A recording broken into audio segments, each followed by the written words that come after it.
Pests beware, your fields have heroes. The Pests and Predators podcast is brought to you by Field Heroes and is powered by the Western Grains Research Foundation. Learn how beneficial insects fight pests and protect your crops. Visit fieldheroes.ca today. Welcome to The Truth About Ag.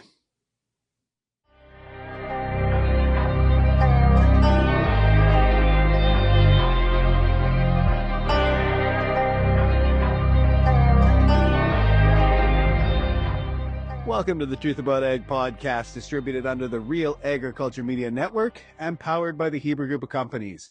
Remember to like, share, comment, subscribe wherever you get your podcasts. And a special shout out today for Farmer Coach, the only entrepreneurial education program offered in Canada and the US. Registrations are open for November, so check us out at farmercoach.ca. All right, election over. Everybody's sick of hearing politics, so what am I going to do?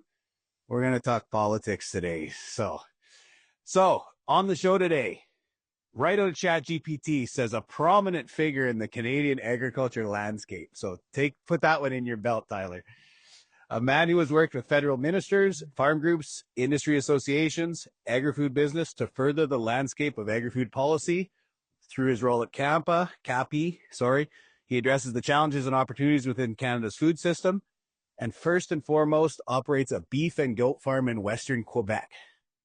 Am I right or am I wrong, Tyler? That's pretty. I'm not sure about prominent, Evan. That take some issue with that, but it got the beef and goat farm right and kind of everything between. Yeah, it's. I mean, I've had the opportunity working at CAPI. So I started my career working for federal ministers. I spent most of that time working for the agriculture minister, Jerry Ritz, out of Saskatchewan, a good friend to Saskatchewan farmers.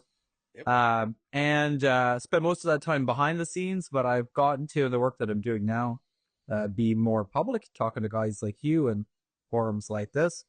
But yeah, but also we've got 60 beef cows as a hobby in Western Canada.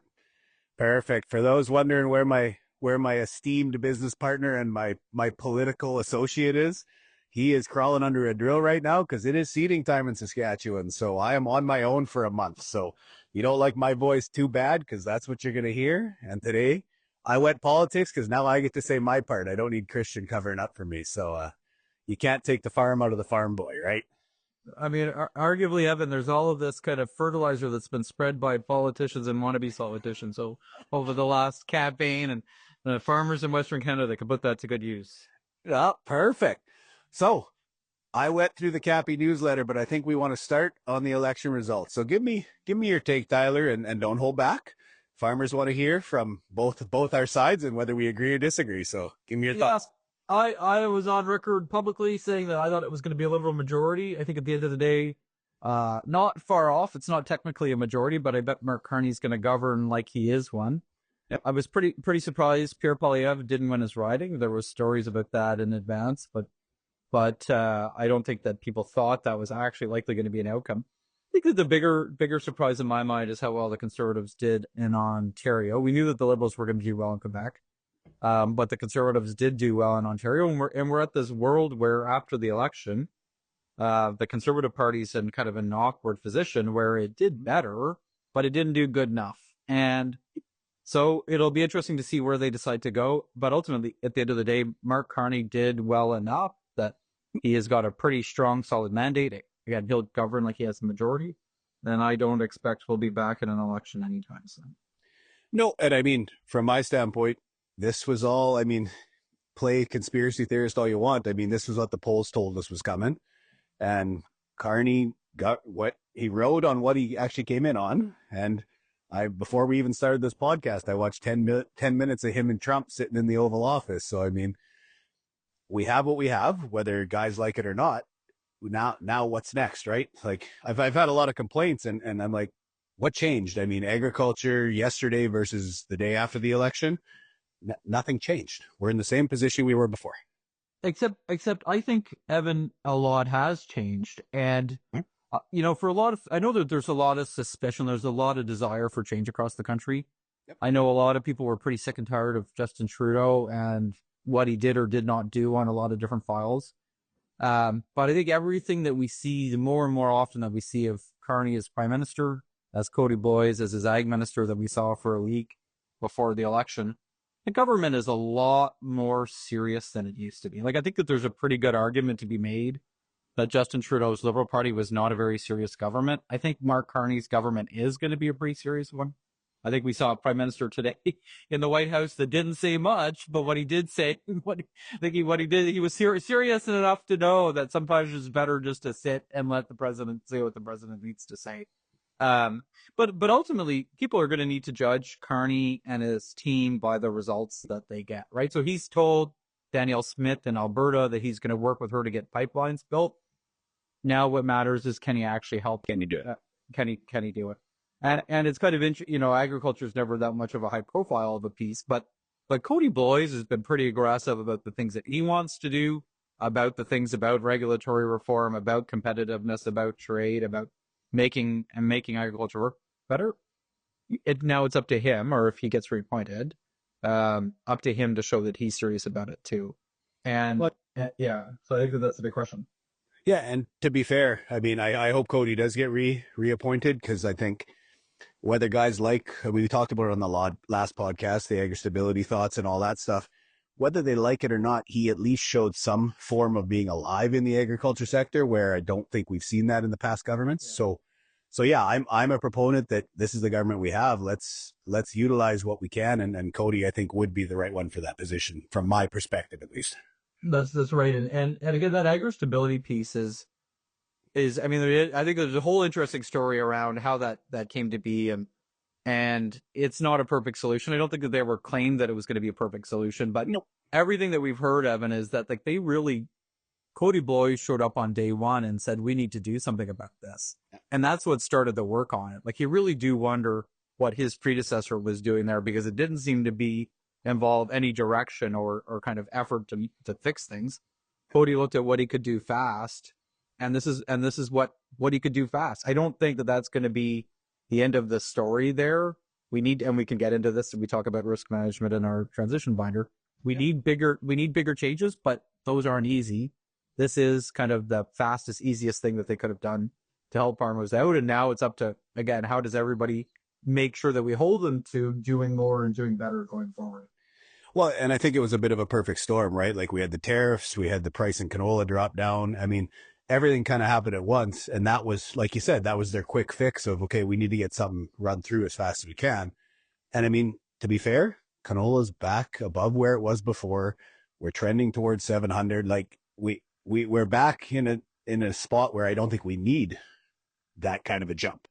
And that is the problem of the world that we're in today. It really is. It is hard to know how serious any of this change and volatility it is. Yeah. It's hard to know how predictable it is. I know that there was a lot of calls for, you need to give us a payment. But to be honest, we saw this in the early days of COVID. You know what? The CFA and a couple of other farm groups had come out and said, we need effectively, a couple $1 billion of farm income support.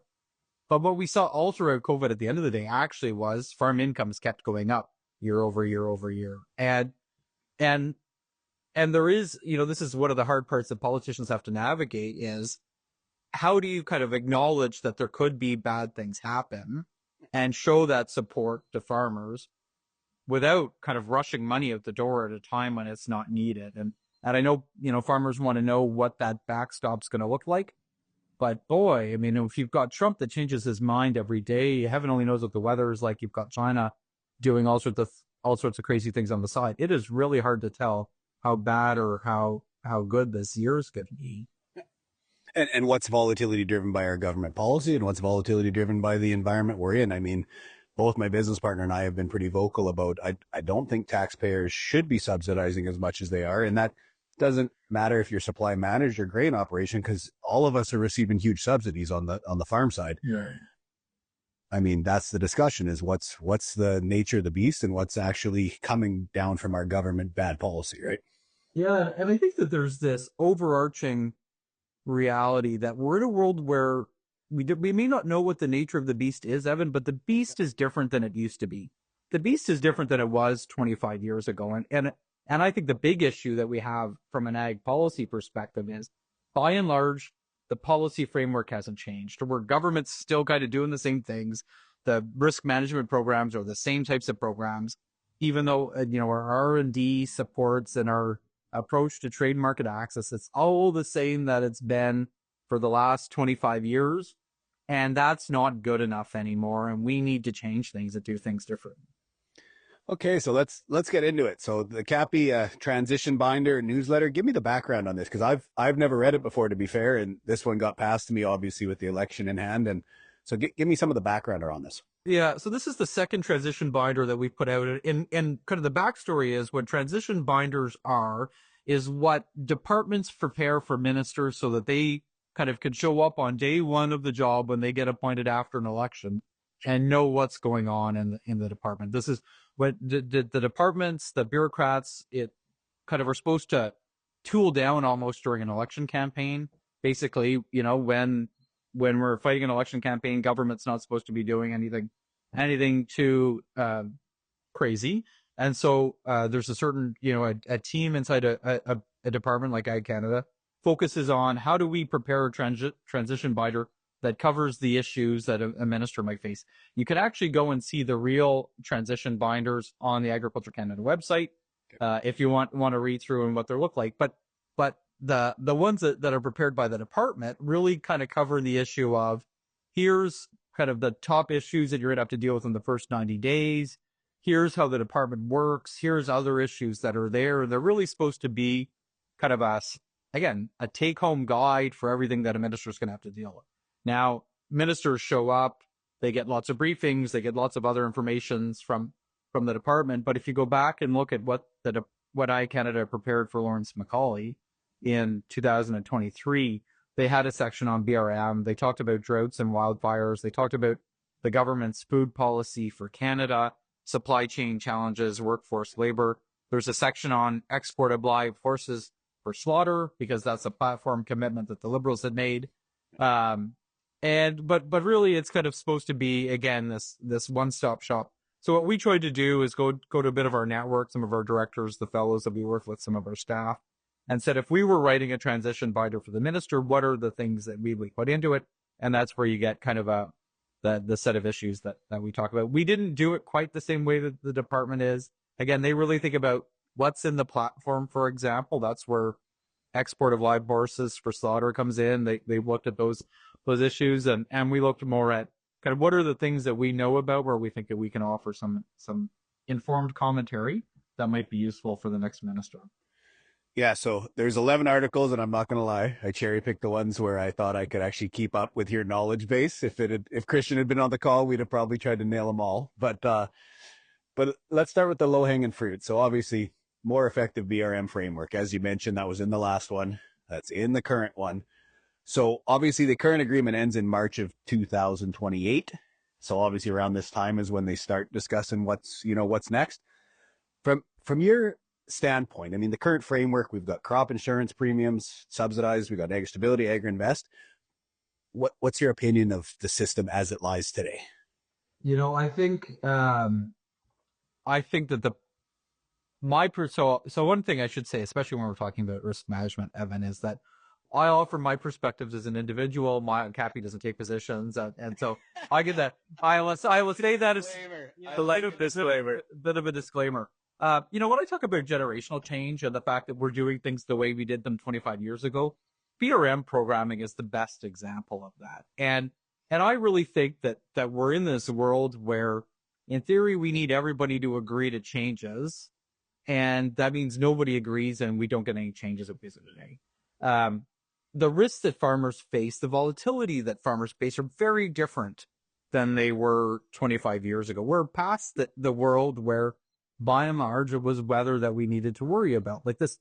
And beef farmers lived through this in 2003 when markets blew up, but now it seems like everybody's markets are blowing up all of the time. We've seen this world where input costs are all over the place. And so, and we've also seen farms change over the years. And there used to be a lot more farms in kind of the mushy middle farm size, and you could kind of treat everybody the same. And that's just not true, right? So how do you I think I just don't see how anybody can defend our current approach to risk management as being effective when the risk landscape has changed, the farm landscape has changed, and never mind the fact that it's starting to cost quite a bit of money. And I think that that's often an uncomfortable thing for farmers to want to talk about, but we are looking at billions of dollars of subsidies a year that go out from governments to support crop insurance and other things. And we need to have a bigger conversation about it.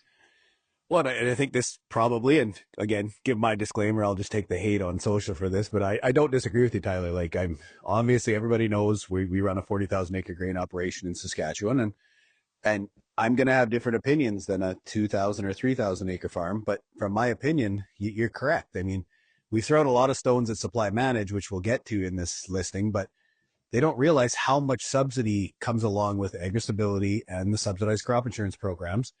And that they were built for 20 years ago risks. I mean, today's risk environment, whether it's the leverage model, whether it's the cost of land, whether it's the cost of production, I mean, we're not in the same industry we were even 10 years ago, 5 years ago. I mean, costs across Saskatchewan alone have doubled, as Western Canada, probably more. So, I mean, when you're looking at break evens of 500 to 600, the old system doesn't work. And I love that you said weather's not the biggest risk anymore, because it's not. And I still think there's a big contingent of farms that believe it is. Weather's just another, let's call it a business risk. It's not a volatile, it doesn't make agriculture that much worse than anywhere else. It's just another risk that needs to be managed. And what I've found is those that have utilized not only these programs, but all programs, and kept their cost of production under control and reduced the spending and made smart business decisions, they are considerably less risky. And these programs honestly don't even work for some of them, because they're built for a different landscape. You know, and so we're doing quite a bit of different work on BRM. And one of the things that we did is with Real Agri Studies, did a survey of farmers earlier in the year. So this was kind of out in farmers' inboxes in late January. And we asked the question, do you think that 2025 will be the same amount of risk as last year, or less risk, or more risk? And again, we were well into the kind of the Trump world. We knew that things were coming. And about 65% of farmers said we expected there'll be more risk. And about 30% of farmers said we expected there'll be about the same. And I first looked at that, Evan, and I went, how can anybody think that this year's risk is the same as it was last year, given all that's going on in the world? But what we found when you dig into the results is that the farmers that think it's the same amount of risk are the ones that are more likely to have a business plan in place, have got more sophisticated marketing strategies, have an understanding of the risks that they face as individuals, and are more savvy risk managers. And I think that says a lot about the world that we're in today, is that when you were approaching your risk landscape that you face as a farm business manager with a more sophisticated approach, you're more confident and more comfortable in your ability to manage risks. And I think you are probably less concerned or think that these government programs are less effective in helping you deal with that at the end of the day. Yeah. And I mean, we're seeing that across the consulting and the coaching landscape too, is the guys who've sat down and created a marketing plan and know how to hedge and have the ability to lessen the risk from not only the markets, but from the weather exposure. Their biggest risks are actually what we're talking about today, which is policy. And we've been saying that for years. Policy and HR were our two biggest risks. And guess what? 5 years later, since we started saying it, they still are. We have the programs in place. We have the management in place. I mean, we've hired the right people. We have the right advisors. The risk mitigation side, you're correct. The provincial crop insurance doesn't work for us. Agri-stability is capped out at $3 million right now, so it doesn't work for us. I mean, theoretically, everybody keeps saying that the larger farms are utilizing these programs and taking advantage of these programs. Well, guess what? We're not in either of those that actually do anything for our operation right now. Yeah, and that's where when we kind of some of the points that we try to hit on in the transition binder is that we need to better understand what do we want out of these programs? What's the objective? What are they supposed to do? And again, I think if you talk to a lot of farmers across the country, and again, we've asked some of these questions at survey work, you get a lot of different answers around do we want programs that keep farmers profitable? Do we want programs that help farmers manage risks at the end of the day? Do we want programs that kind of ease the ups and downs and help farmers manage volatility? Do we want programs that help farmers manage kind of a drought versus the canola tariffs. But really, we've got kind of this mushy middle of a bunch of programs that we're not really sure what they're supposed to do. But again, they've been around for 25 years. And so we need to move past that. And we need to, again, start the hard work now so that when governments do get a new agreement, we've got better programs that are more effective and help farmers manage this very different landscape that we're in. Let's pause the truth about ag to go into financial acumen. We are facing high cost of production, volatile markets. Come work with Maverick Ag. Why would you come work with Maverick Ag, Gibbs? I'm a big believer in doing what you're good at. And so if you don't want to spend time in the details specifically of your financial management and financial acumen, then you're better off to partner with somebody. Run your farm, grow your crop, raise your animals, whatever your specialty is, and have a high level knowledge of the financial side. But let somebody work with you to get into the details and let you know when debt service is getting close to offside, what your cash flow is doing, and what months you're going to be tight, so that you can run the farm the way you want to be, as perfect as possible. If you want someone to help you deal with the banking regime or look at your next equipment deal, reach out to Maverick Ag. That's maverickag.com. Yeah, so to be open with everybody, essentially the current suite per the article that was written, and I can't remember author, I just want to make sure I give Elise Bigley, I believe was the author. And essentially it was identified that a one-size-fits-all approach doesn't work due to the diversity, which we kind of talked about here. The lack of meaningful coverage from the current Agri-Invest program, which we've always laughed at the Agri-Invest program. I mean, it was a savings account that guys just took out, never actually put it in a savings account and just put it into operations. Identify what the true meaning of the program is, whether it's a disaster recovery or an income stabilization, where I think most treat it as a disaster recovery, where the farms that I work with, it's more about lowering the bottom end risk so that when the bank looks at your financials going forward, you don't have those swings. It actually lowers your risk profile. And then I get lastly identifying that the provinces most likely have to create add-ons because every province has a different set of growers and a different set of risks. And that's kind of part of the challenge. It almost goes with the diversity piece, where we have this kind of idea of a national set of programs that treat farmers equally. It used to be that Quebec, where I live and farm, was kind of the one holdout, would do things differently. But now everybody's doing things differently. Ontario's got their risk management program. BC's got a different set of trigger points for agro-stability. At the end of the day, you've got kind of the different changes and kind of add-ons for crop insurance across the prairie. So we're already in a world where we've got kind of a pretty diverse landscape at the end of the day. This idea of a set of national programs, I think, just doesn't kind of reflect the reality of the situation. So I'm going to put you on the spot. What would you do? I'd give farmers choice. That for me ultimately is we need to get away from this idea of kind of a one size fits all program. If you think you can go, if we can get margin insurance, for example, that farmers could go get. Again, I know that GARS has been out for a while. There's a new one, they got to Manitoba offering AGI. Yeah, AGI that's there. So how do we create a system where maybe government can offer support through those privately delivered programs? If somebody really does like agri-stability, but they want an agri-stability with a different trigger, maybe they could opt out of crop insurance and opt out into an agri-stability with a better trigger point. Again, I think that we need to recognize that making everybody go into the same set of programs just means everybody gets bad or not bad outcomes. Again, like our programs aren't bad. They just could be a lot better. And I think that that's often very true in agriculture. We're not bad, but Evan, I think we could be a lot better at the end of the day. One, I think the article says it, and I mean, we all know it. The costs have gone up, and so has the dissatisfaction. I mean, the majority of producers I work with, or before I worked with them, weren't in agri-stability, partially because they didn't understand the program, and partially because the reputation of agri-stability has been terrible. Now, for our farms that I utilize it, it works for a lot of guys, and that's great. But you're right. The difference has to be, you got to give them choice. And if you're going to subsidize one, you have to create a voucher system. You got to do something that allows guys to make choice based on their own farm. And then lastly, if you want to live and die by Agri-Invest, let's make it tax deductible. If you're going to make it a true savings account, let guys put their money into there to avoid paying tax, which, don't get me wrong, farmers love. So they don't want to pay tax. Let them put their money into a savings account that does risk management in the future, right? Like that's what AgriInvest was supposed to be. It's just nobody ever left the money in. And if they took the money out, it didn't go into a savings account for them to use down the road. It went into a new boat, or it went into a camper, or whatever it might be, right?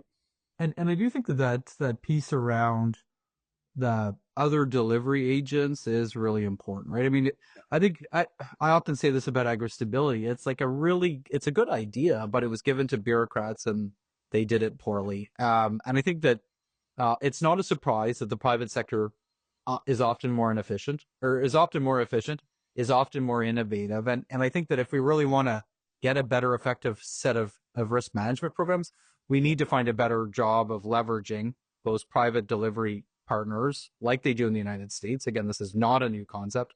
Farmers in the United States are likely buying their risk management products from a private company.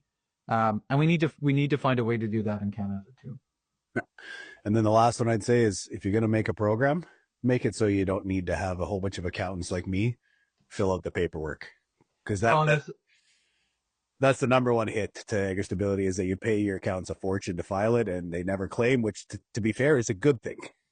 Yeah, well, and that's the problem. You know, in 2012, the trigger for agri-stability was lowered, and at that time, they should have massively simplified the program. Like they did turn it into a disaster program, but they kept all of the burden as if it was whenever it was a very generous program before it, and that was a missed opportunity to make that work better for people. Okay, let's jump to the next one, which might get me a little bit of trouble with some clients. So, supply management supports sustainable agriculture.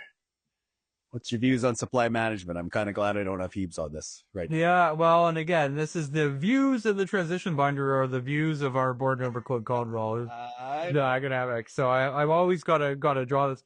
It's interesting, Evan. Again, we get lots of feedback of different things that we do, and a couple of weeks ago, we partnered with Real Ag on a webinar where we had the head of the U.S. National Milk Producers Federation on it as one of the panelists. We had a couple of others, and kind of I got lots of feedback after that we're really anti-supply management. We didn't have any pro-supply management voices, and I've got quite a bit of feedback over this has come out, that we're too pro-supply management, and so I don't know.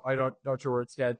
You know, at the end of the day, kind of the points that I think there's a couple of important points that Claude makes that really, I mean, often the issue in supply management is that we have a hard time talking about the actual facts of the situation. And we get into kind of big ideas or kind of these kind of political claims, or you get these kind of academics on Twitter making an incendiary, inflammatory comments that don't kind of reflect reality often at the end of the day. I love that you didn't throw a name out there. That's even better. Keep going. Oh, there's lots of people that do it, Evan. It's not just one, but some are more notorious than others. You know, you need to really understand, especially in the context of these trade negotiations in the United States, that the U.S. system is like, you might not like supply management, but I don't understand why people see the U.S. system as any better, right? You know, the massive subsidies, right, that U.S. dairy farmers get, and you look at that, like it really is pretty galling that people seem to think that the U.S. system is this great innocent system, but they ignore the subsidies that are there. They ignore their standards and their pooling systems that are there at the end of the day. So the piece tries to kind of set some of that out. And I think that there's this bigger question around, ultimately, should we be letting any other government decide what our own domestic policy is? You know, if governments want to get rid of supply management, they should run on it and get a mandate from it. I think politically, supply management is actually less of an issue than people often make it out to be. The reality is there aren't anywhere near as many supply managed farmers in Canada as there used to be. Their political force isn't the same as it used to be. Even in Quebec and Ontario, they're not as quote, powerful as they used to be. But it's a system that's largely seemed to work. Every country has its sensitive sectors. Supply management is one of ours. Again, I was around when we were finishing the TPP negotiations. And we often, I think, in agriculture have this world where we're trading off dairy for beef access. But that's not the way that it works, right? It becomes, you know, for us, it's dairy. New Zealand had kind kind of were sensitive around pharmaceutical protections, intellectual property protections that are there. Other countries had issues around rules of origins, and so every country kind of takes their list of the things that they're really sensitive for and kind of puts it at the final negotiating table. So you need to understand that when we're in a trade deal, that's the space that supply management gets to be in. We win no extra bounty points if we get rid of all of our sensitive sectors. There's no other kind of benefit for us at the end of the day. And we have been able to negotiate pretty successful trade deals with the US, with TPP, with Euro, without supply management getting in the way. And the flip side that again, I think that Claude tries to speak to, and is this kind of broader issue that isn't necessarily a supply management issue, but like it does play a role in supporting rural communities. And, for better or for worse, it has kept our farm sizes smaller than what it is in the United States. This isn't covered in the paper, but if you look at the situation that U.S.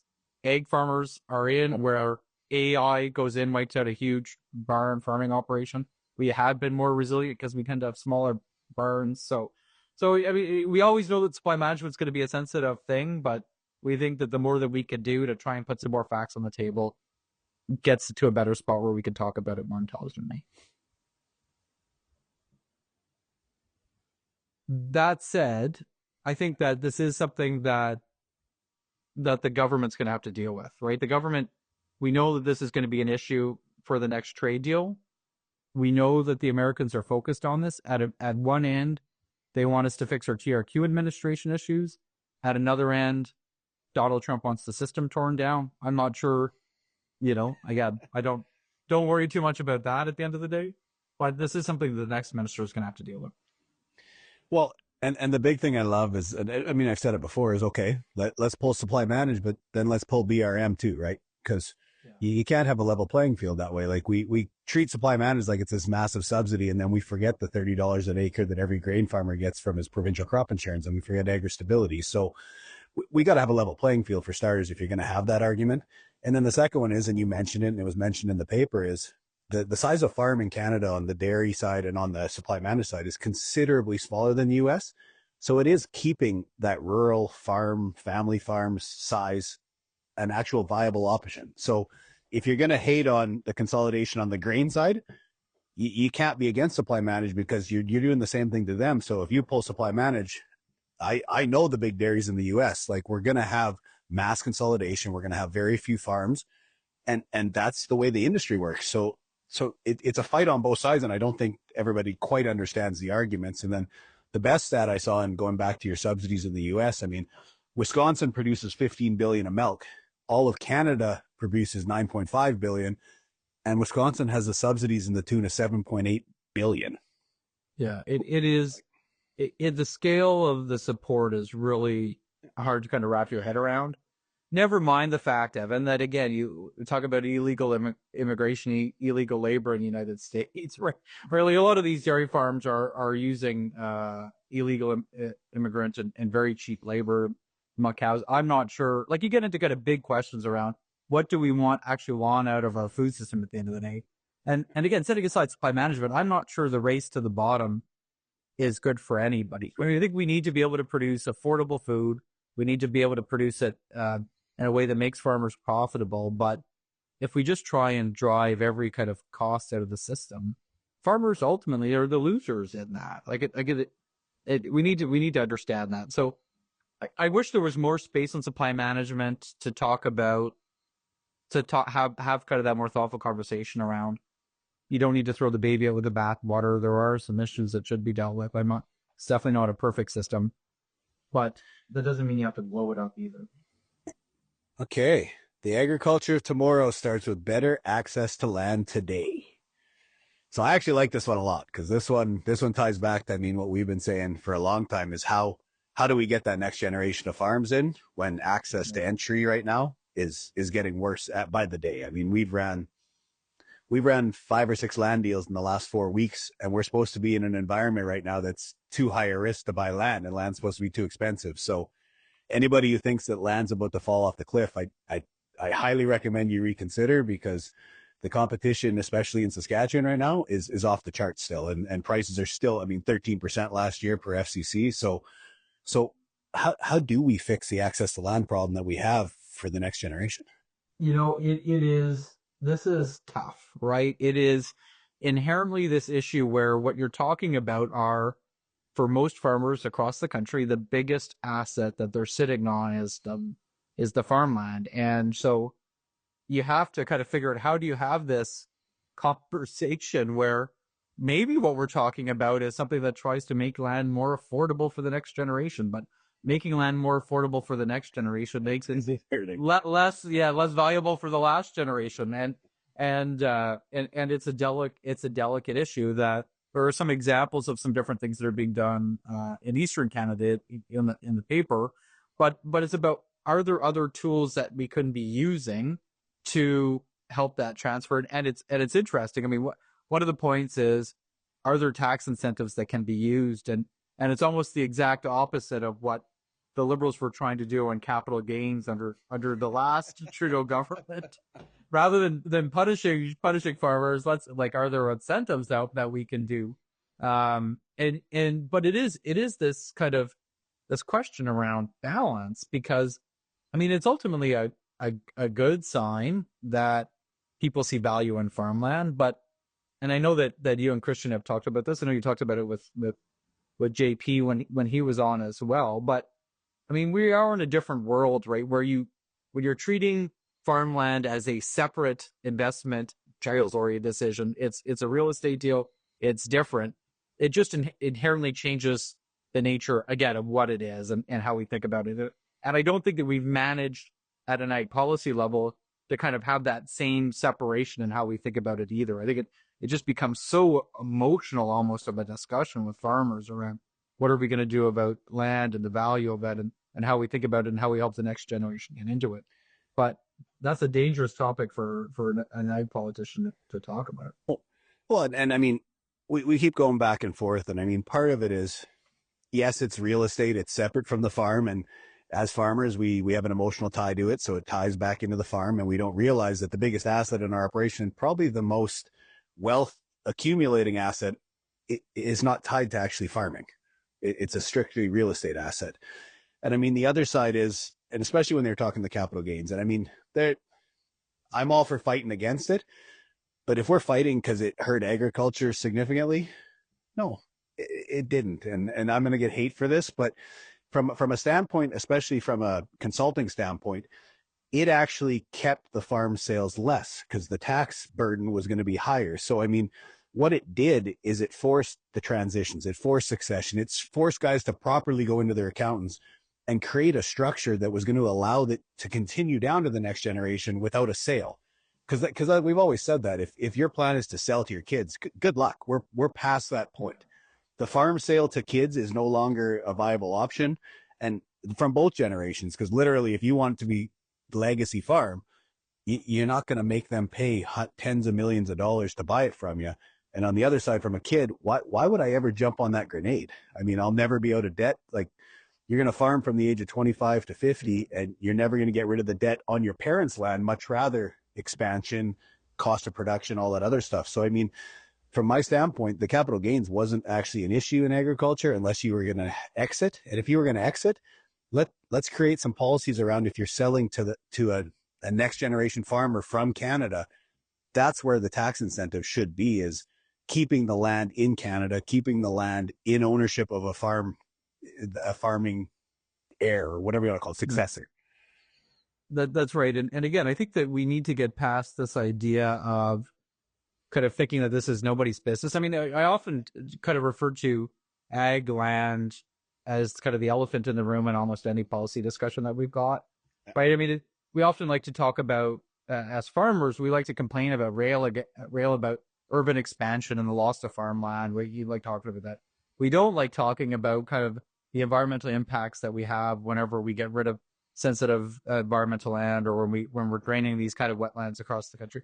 We don't like to talk about, again, the fact that we've got this issue of the next generation getting onto farms. But the reason why access to capital is such an issue often for the next generation is because the land is so expensive, and the older generation, right, wants to get the full value of it whenever they're transferring it on. You know, I think that there's this bigger question, and I think that you get into it, right, around these models are changing. And so we need to be thinking differently about what it looks like. And it's not covered here to the same extent, but, we talk about institutional land ownership. I mean, that's one thing, but there's other ways that you could do it, that are where you get into these kind of land trusts, or these are kind of less maybe, making Bay Street investors richer options, but that still help reduce the barriers to entry. And if we really want to have that next generation of farmers, we need to find ways to deal with land being worth what it is. Gonna pull you away from the podcast here to go into Farmer Coach. We have opened up the registration for November. Brand new courses, the executive, the foundations. Heebs, why would you come to Farmer Coach? Yeah, I think 2 quick points. The first one is just a baseline knowledge around farm management, right? From accrual statements and debt service ratios to human resource policies that we've seen work on operations and businesses kind of around the world. And secondly is just knowledgeable peers. It's not just what you learn, from the coach and being in the program. It's what you learn discussing with 10, 15, 20, 25 other operations and what's worked and not worked on their operations. And I think those 2 pieces are pretty invaluable. With more than 90 producers having gone through the course, you have an online platform. It is probably one of your largest peer groups you can be a part of. So sign up, go to farmercoach.ca, and we'll see you in November. Well, and it was funny because we had the discussion in our last coaching, especially in the master's program, was, are we past that point already? Because, I mean, let's say the farmer has done his job, expanded over these last good times, and it's 20,000 or it's 30,000. And, I'm just going to exit. Well, we're running out of farms that have the financial access and any access to investment in order to buy a 30,000 acre farm. I mean, 30,000 at $4,000 an acre or $5,000 an acre. Those numbers aren't doable even for the large guys. So I think one of the other things we haven't determined is that the average farm size has grown, especially in the Western Canada, to a certain size that these are monsters. These are no longer sellable. Yeah. And I don't think guys realize that yet. Is they believe they have an exit strategy or a succession. And if their kids don't come back, I don't actually believe they have an exit strategy, because you could piece off the land, but what are you going to do with 10 million worth of infrastructure and bins and shops? And it doesn't work anymore. So I don't think that's the conversation that's being had. And I think it there's this interesting tie back to risk management and the programs that are there, all of these different things. And I will say, Evan, this is something that I think agriculture struggles with. We don't connect the dots between all of these different things, right? We want to talk about land transfer as kind of one issue. We want to talk about young farmers as one issue. We want to talk about risk management programs as another issue. We want to talk about kind of sustainability and environmental issues as their own thing over there.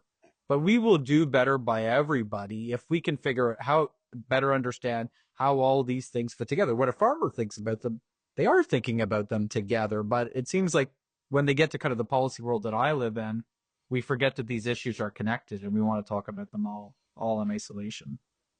So to go back to the paper, just essentially wants government to act as a catalyst between jurisdictions to achieve A, what place to give different farming models in public policy, B, what tax and land incentives can be put in place to encourage transfer to the next gen, C, how we can align environmental objectives and land access issues, and D, how far can the finalization of agricultural land go?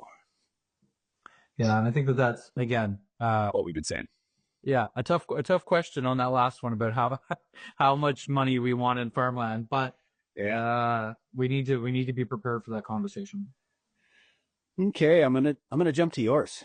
So, resolution of trade disputes with the U.S. Canada's next steps. Give me your article. Yeah, believe it or not, Evan, we're in a tricky world of the United States these days, and the old ways of fixing trade disputes don't work anymore. I thought you just had to make a tweet. Isn't that all it takes? Yeah, I tell you, it is. It was interesting because it gets a bit of this. Today, the president was asked when our prime minister was sitting there beside him, hoping that he didn't get Zelensky'd in the meeting. The president was asked, kind of, is the USMCA dead? And the president basically said, no, but it's gonna die, or its end is near. It's up for renegotiation.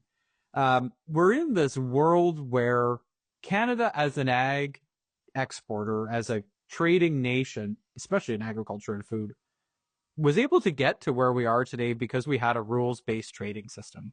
We had the WTO that worked for farmers.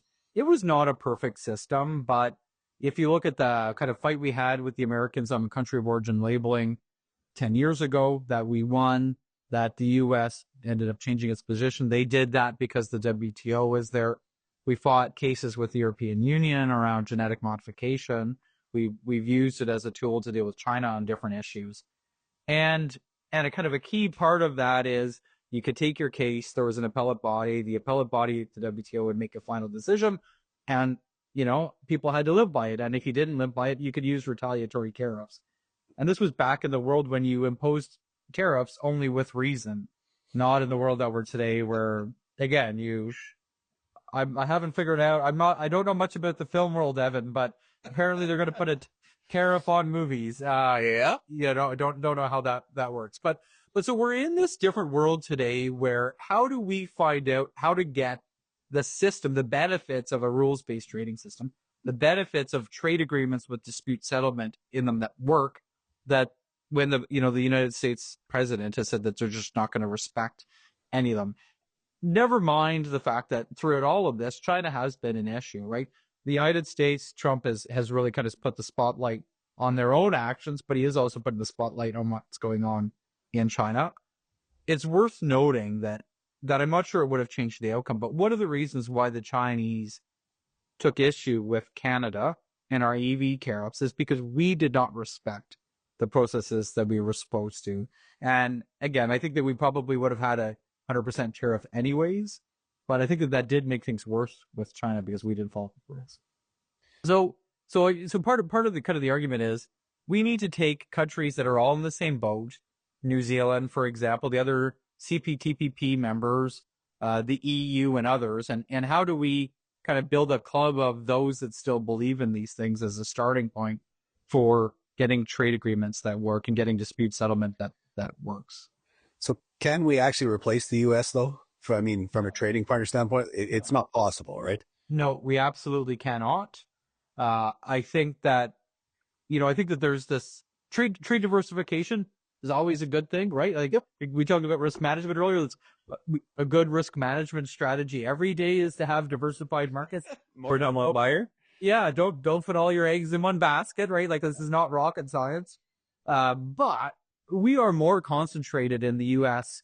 today than we were 20 years ago, right? All of the effort that we put into trade diversification hasn't worked. And that really has been because it's been such an easy market to do business with. And so if that's not true anymore, and if we need to do business other ways in other places, we need trade agreements that work with those other places. And we need kind of this real sense of leadership around it. And one of the problems that we had in the last government is that they didn't take trade issues seriously. They would get really seized whenever, the Americans were doing things in the first go round with Trump and again in the dying days of the last Trudeau government. But in between Trump as president, it really seemed like the federal government forgot that trade is important. And so, there's almost this kind of undercurrent in what we've got here that we need to take trade seriously again and need to make it more of an effort at the end of the day. This is your baby. I'm not even going to try to get into this. This is so far outside my realm of expertise. Yeah, well, and I'll say that. So when I was a political staffer, Evan, one of the problems that we always had, because for Jerry Ritz as minister, trade was a really important thing. He put a lot of effort in. We were dealing with borders that were still closed because of BSC. We had disputes with China and the EU. There were biotech issues. And one of the challenges that came up from time to time was, how do you help farmers understand how important trade is to their business every day, right?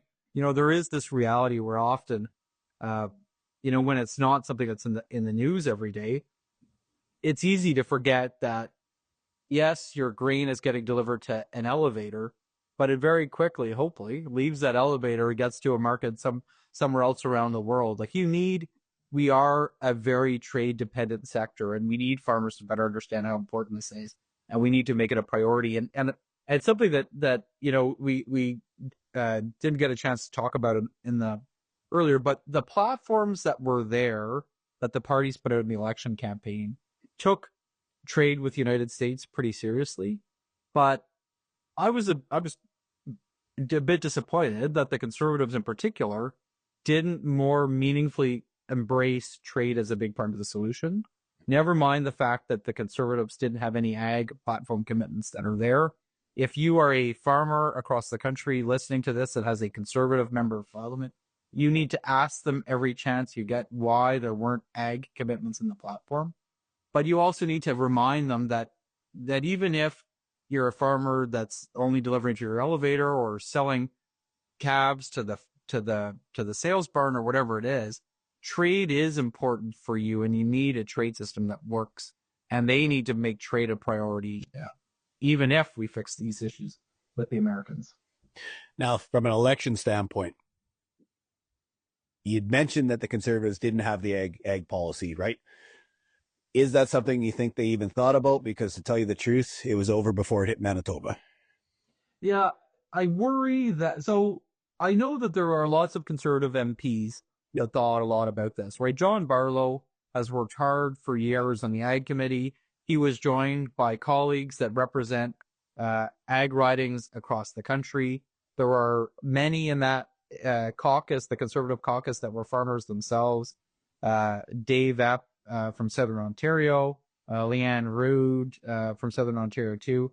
Most of it, I don't know, it seems like half of the Western rural Conservative caucus were farmers at one point in time. So we know that they think about these things, but it obviously didn't hit Pierre Poilievre and the leadership of the Conservative campaign hard enough. And I really do think that there's this issue around, are we living in a world where the Conservatives take agriculture and farmers for granted? And are we living in a world where the Liberals on the opposite end? They just knew that they would never get a farm vote, so they didn't try very hard. And certainly, I think if you look at what the trio Liberals were doing at the end, they were not trying very hard on agriculture issue. I think the Cody Bloys and Mark Carney are more interested in this. Again, there were no big surprises in their ag platform, but it was there. Cody Bloys, and I mean, there was a big focus on the agri-stability changes, but he also made some regulatory reform changes in the kind of 1 week that he was minister. And for a lot of us that have seen the Liberals make it harder to do business in Canada, it's a bit mind-boggling to see a Liberal minister say, actually, no, we're going to force the bureaucracy to reduce the burden on you. And I think that there's a lot of skepticism there. So they're taking it more seriously. But it's true that the election was over before the Manitoba border, but that's not an excuse for not having strong agriculture commitments. I think often one of the traps we fall into in agriculture is that we think agriculture should be a driver of the economy of Canada. We know that it is. It's the largest manufacturing sector of the country. Depending on how you do the math, 1 in 8 jobs is in Canada is related to agriculture and food. We should have this good news story. So when governments don't take it seriously enough, when political parties don't put it in their platform, that's like we've all a bit failed in our jobs because we haven't reminded these political parties how important it is. And so that's why I say it is important, even if after the election's over, that farmers take the opportunity to tell the Conservatives that it was not acceptable that they didn't have a meaningful commitments to agriculture and platform. Yeah. Okay. I've kept you for 50 minutes. I don't want to keep you for too much longer. So give me your closing thoughts, I guess. We've gone through the election. We've gone through the CAPI newsletter. And for anybody who hasn't read it, please go read it. There's lots of articles we didn't get to touch on, whether I purposely avoided them or we had a great conversation. So give me your rundown. Yeah, firstly, you can find that newsletter on our website. It's www.capi-icpa.ca. Evan, I think we are in a world today, we started off with this at the beginning, where agriculture policy needs to catch up to the changes that farmers have seen over the last 25 years. And this is our opportunity with a new minister or a new government to say, look, we need generational change. We need better outcomes. I will say we are focused on the federal minister, but provincial ministers matter a lot in that too. And so I think we all need to, again, as farmers are going to be spending time putting some seed in the ground this spring, think about if you were going to do ag policy differently, if you wanted policy not as a threat and a risk to your business, but something that actually made you more profitable, more resilient, more sustainable, made you better, what would that look like and what would you need? And that people like me want to hear those ideas. And this is something that we all need to work better together on. Yeah, and I'll probably second that, and I'm going to add it a little further, is that it's not just government's job to push agriculture forward. I mean, I get to see the academia, I get to see the industry, I get to see the lending institutions. I mean, all areas of agriculture have to start catching up to the times, and whether that's catching up to other industries or just catching up to the volatility that we've come across. I mean, even from a lending standpoint, we're light years behind. I mean, interest rate swaps, there's a whole bunch of things that took a long time for agriculture to get the concepts around and to sell to the industry itself and to the primary producers. So let's remember that it's not just up to government to push the industry forward. And to tell you the truth, we're in an industry that throws stones so much at each other that sometimes we get lost in the fray because we're so divided, whether it's supply managed, whether it's grain side. So, I mean, that's probably my closing ones for this. Yeah, and we just say on that, Evan, I saw when I was in the minister's office, got to talk to farmers across the country in different commodities. My sense was that there's like 80% of the issues are the same. But boy, do we let those 20% get stuck in the road of actually working together on things. So, it's that's the challenge that we all need to fix together. Perfect. Thank you very much, Tyler, for coming on and filling in Christian's seats for this one. So no, I wouldn't dare claim to try and fill a Christian seat at any bank class, but appreciate the invitation, Evan. Thank you very much. You betcha. And that is The Truth About Ag. Thanks for joining us. The Truth About Ag podcast is a proud member of the Heber Group, which includes Heber Grain Ventures, Maverick Ag, and Farmer Coach. We appreciate the support. Lastly, please like, comment, share, subscribe, and ring the bell. And if you have questions for a future podcast, please leave in the comments below. Thanks for listening.